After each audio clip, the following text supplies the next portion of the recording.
For decades, the cry of marginalization echoed across northern counties, even with the advent of devolution and its promise for equitable resource distribution.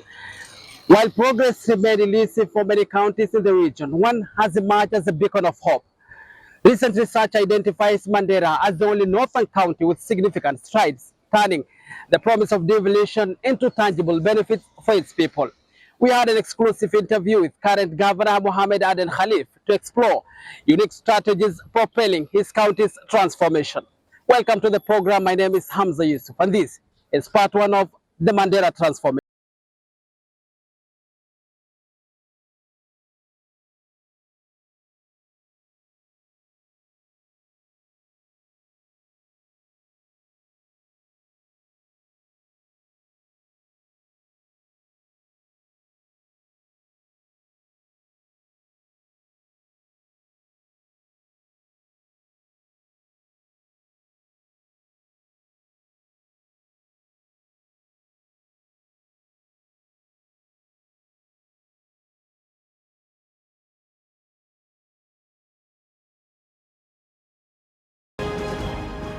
Mr. Khalif, recently I visited Mandera and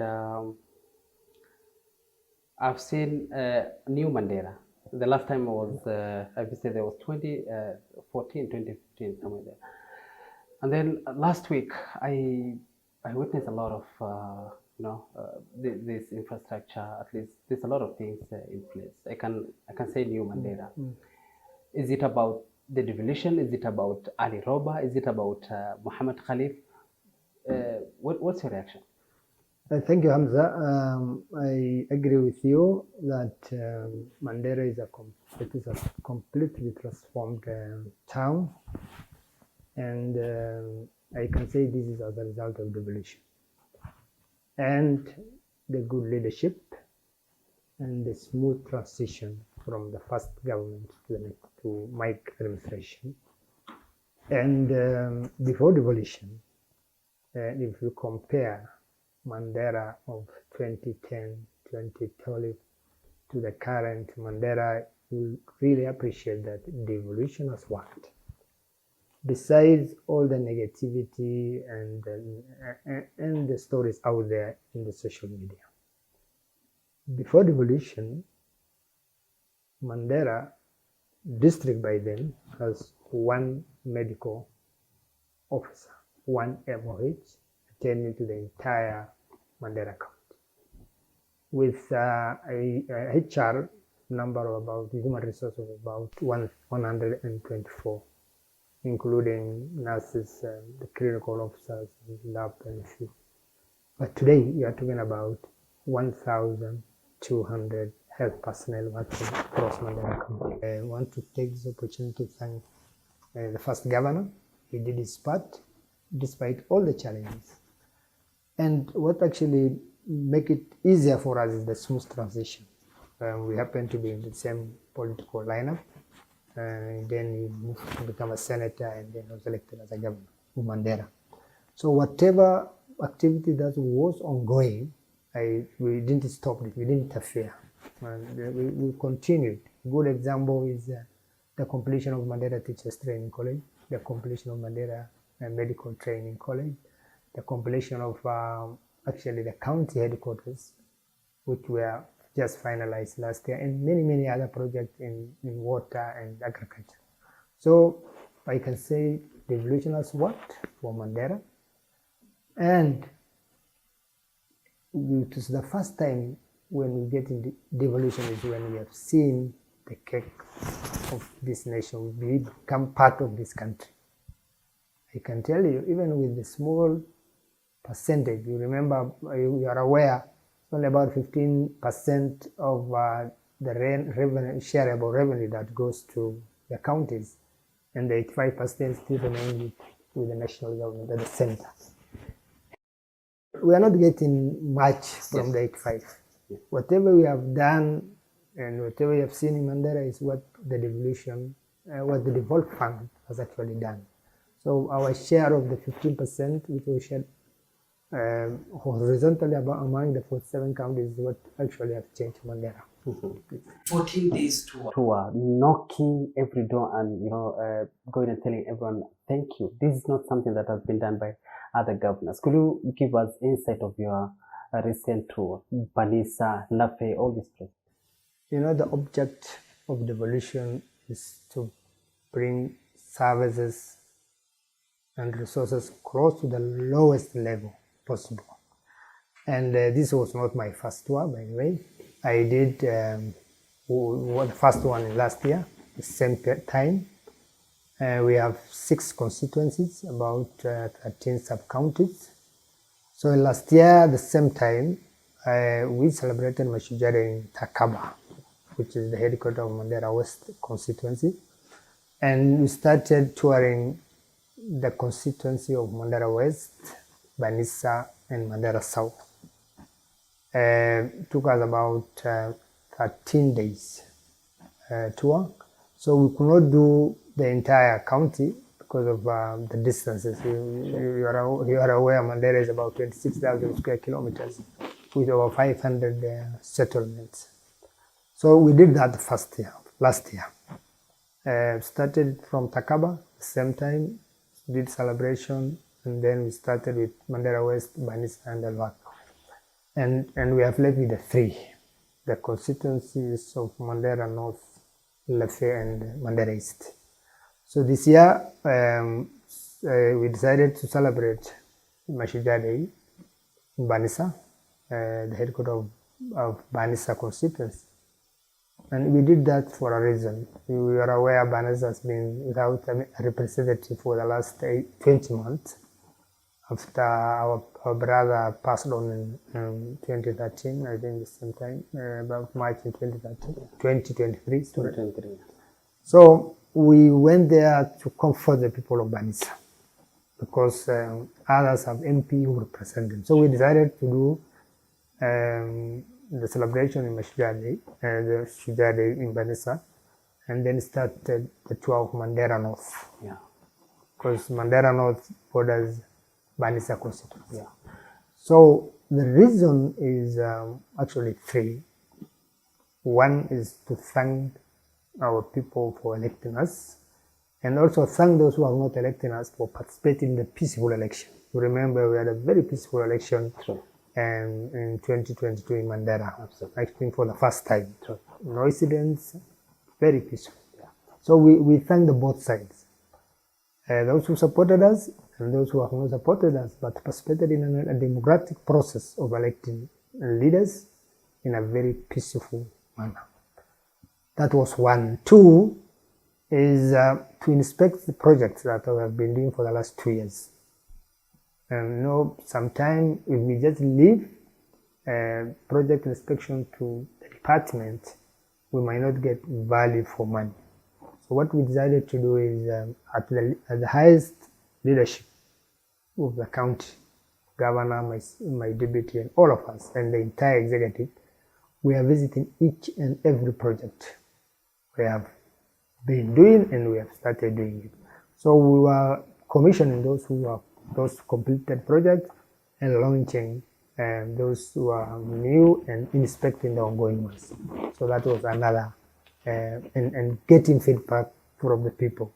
How is it? Was it talking to them directly, engaging? And thirdly, we are in our mid-term, and when we have done our CIDP at the beginning of this administration, of course we did public participation, but things have changed. So we need to do a mid-term review and then align our CIDP with the need of the people. So we were asking them, now we have done this and we are doing this now. What do you ask to do in the next 2.5 years? So we were talking to the people, those grassroots people. Because in most cases, public participation are done for compliance purposes. Just to make sure that when somebody goes to court, you can justify that, yes, I did. But sampling few people at sub-county headquarters, to me, is not, it is in some way, but not the public participation that the devolution actually envisages and actually looking for. So we are talking to the mothers, youth, elders in the village, and of course their leaders. And the feedback we got was actually very, What are people saying on the ground? What is the feedback? I mean, on one thing they really appreciate what the county government has so far done, and you know they value that visiting them. You know, we are sitting with them under a tree. Sure. Yeah, in some places there's no town, there's no hall, there's no praza park, so we were just sitting sharing that mukeka with them, and giving them opportunities to say what we have been doing, to critique it, or to appreciate, and then ask them what is it that we can do better. So the real public participation, according to me, is this one we have done and the one we have done last year. And now we have a team, a secretariat that capture everything in every village and ask for, and their comment, their concern. So what we realized is, one, is the people in Mandera, the lowest level, have really understood their rights. They have understood the functions of the two levels of government, and they have understood what they want. One, when they are putting requests, you know, we are with the members of parliament, they have two asks, two lists. They said this one is going to a member of parliament, much more want 1, 2, 3 for us, you do for us, and then said your governor we want also this. That clearly shows they have understood actually the separation of power, and they have understood the function for the two levels of government. And the second one is our mothers, our sisters have really appreciated the issue of skill delivery, because whenever we go, they demand, actually, you know, they demand for maternity services. You know, we have been struggling about educating people on how to take care of the family health and the rest. But now people are asking for, we said we want our sisters, our mothers to have a safe delivery. We want to have to deliver, they want to go through a skill delivery process. The communities in the arid and semi-arid areas have really known that the pastoralism, the traditional way of keeping animals is no longer sustainable. With the change, with the climate change and the second drought we had in the last 4 years, they are now focused on farming. And they have taken advantage of the last 3 rainfall that thanks to Allah has given us. And in part of Banissa, Mandera North, South and West, people have developed so many rain-fed farms. And so communities are asking for support in terms of mechanization of those services. They're asking for the AMS services. They want farm tractors. They want extension officers, you know, coming from the pastoral community at the lowest level. So that also came out very, very clearly. Yes. And finally, what came out very clearly is the issue of peace and cohesion. True. They have really understood that without the absence of peace, there will be no development. And they have realized that they are brothers and sisters. There is nowhere they can depart. So the issue of peaceful coexistence, the issue of cohesion has come out very well. And we have localized the issue of dispute resolution. Tell me a little bit about health. The success story at Banissa was eye-catching news for everyone. We did the first CS on 28th, just I think 5 days after we left and after we commissioned. 28th of October? October. Okay. And I'm told by last week they have done close to 5. You can imagine those 5 will have lost life or been moved to the farthest distance in Mandera. Another area we are focused on during our tour and commission was Lafe, and the first CS cesarean section done at Lafe Referral Hospital is on 4th of this month. Wow. So I'm left with Kutulo, which is the find. By the way, in areas along the border, like Kutulo and Lafe, we lost ambulance to Al-Shabaab attack. while doing a patient referral. We lost an ambulance in Kutulo referring a mother with a complicated birth delivery, bringing to Elwak. Was that the recent attack that happened yesterday? No, there was something. No, yesterday was not. It's actually a referral case, but not involving a birth. Okay. So in Lefe, we also lost an ambulance last year. Okay. So we are addressing all these issues. So our focus is on making sure that we have an operational sub-county hospital, and then equipped to the level 4, so that we don't involve or bring a lot of referrals on pressure on Mandera referral hospital. Okay. Yeah. Free secondary education. Everyone is talking about the Mandera free secondary education. What came to your mind? How did it start? Hamza, I was born, bred, and live in Mandera. I've been a grassroots leader. I was elected as a councillor for Mandera town in 1997 general election. Mayor? No. Councillor? Councillor first. Which year was it? 1997, at the age of 24 years. And then re-elected in 2002 and 2007, and become a mayor, the chairman of Mandera Town Council between 2008 to 2013. And I live with the community. Even now, one of my family is in Mandera. My children go to school in Mandera. So I understand the challenge of the common Mwananchi in Mandera. And from the 2019 Kenya National Bureau of Statistics report, Mandera is one of the most poorest county, I think next to last. And the object and the purpose of devolution is actually to address some of these issues of marked as poverty, because one of the parameters of social sharing actually is on a poverty level. Absolutely. So how do we speak to the poverty? That's one thing that I thought about it when I was developing my manifesto. And when we are told over 70% of Mandera people live below the poverty line, and in this community, you know, they are polygamous. They marry 2-3 families, and we have blessed with the young generation, the young population actually in Mandera County. So how do you expect parents who live below the poverty line to educate their children? That's one important thing I thought about it. It means only 30% will be able to educate their children.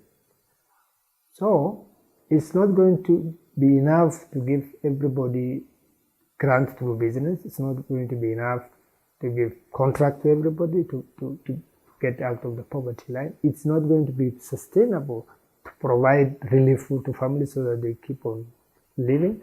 So what I thought is just to support the education sector, especially the secondary school going children. And even the few who are able to pay the fees, they rely on livestock.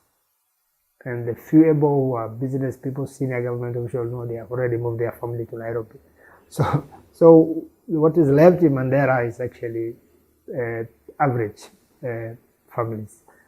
So because of the drought of in 2020, 2021, 2022, when we came in with the worst drought ever, livestock, goat, goats, camel, cattle lost over more than 70%. Yeah. And the families used to rely on selling animals to pay school fees. When the few struggle to pay, they rely on the livestock. Livestock is lost due to the climate change and the drought.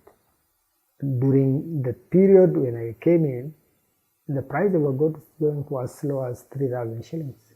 Even if they sell 20, they can pay a school fee. So we will keep on increasing the poverty level. We will not going to graduate people out of the poverty line. So what I said is, why not invest in this? When I do that, I'm looking at 3 things. One, giving everybody in Mandera an opportunity to educate their children. It should not be only be those who are able to do. Yeah.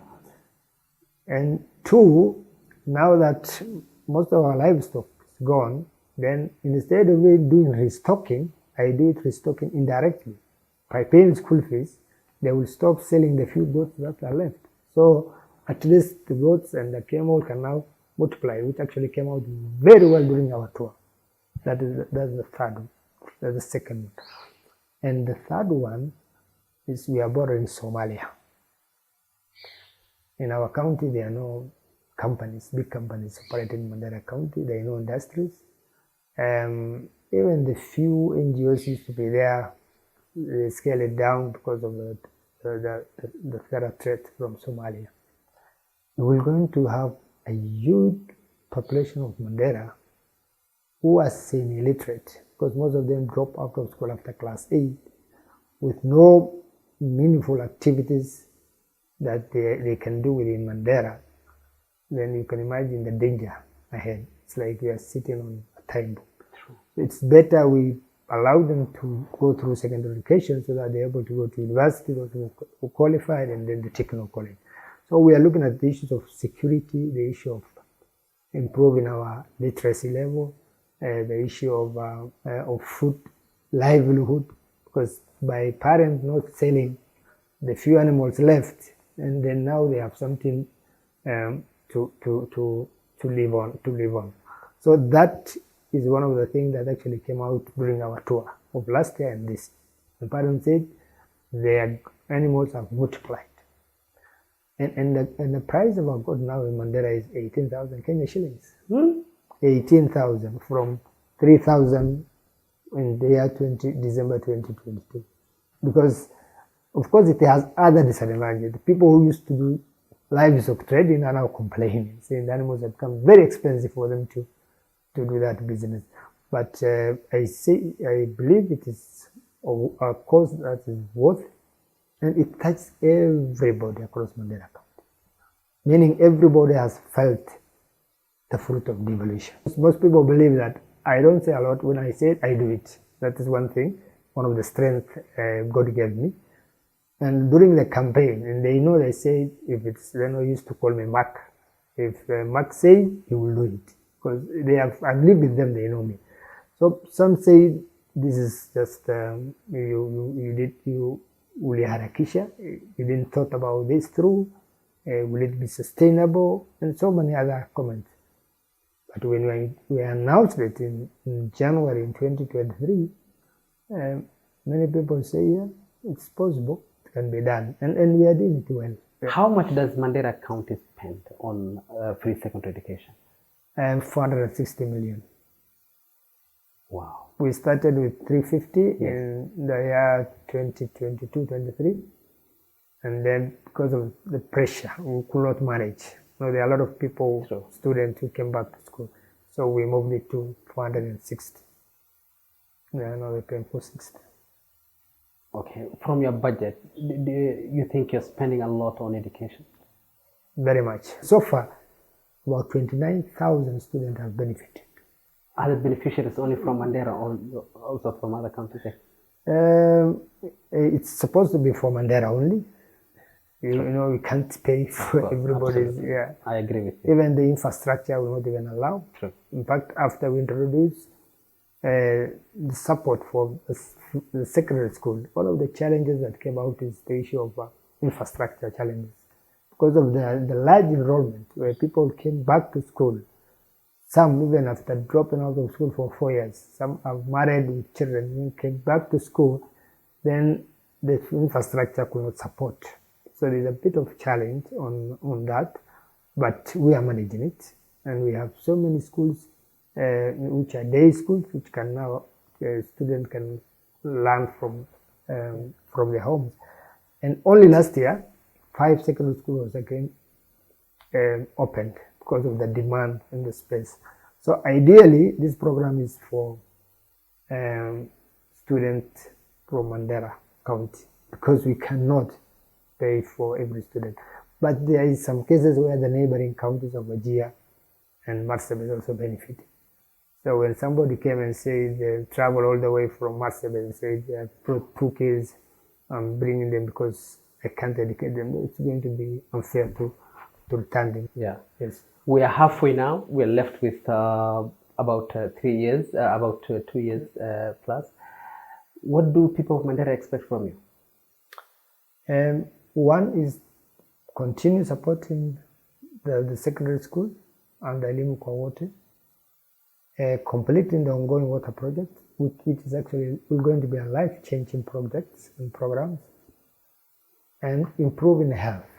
I know it is too early to discuss this, it's too early to talk about it, but do you think Mandera people will vote again for Mr. Mark? Looking at what you did the last 2-3 years. With these programs and being a person who is known, politics is local. Politics is local, that's the fact. And being a person who has been a leader even before devolution. Being somebody who has a footmark in every town or every settlement in Mandera, I have no reason or no doubt that the people of Mandera will not going to vote me again. But I expect this time is going to be a landslide victory, not a very competitive one like the one I had in 2022. And that concludes part 1 of our detailed interview with the county board. In part 2, we will dive deeper into other county departments, highlighting the gap and exploring plans Governor Mohamed Khalif has in place before the end of his first term. On behalf of team, my name is Hamza Yusuf. Bye for now.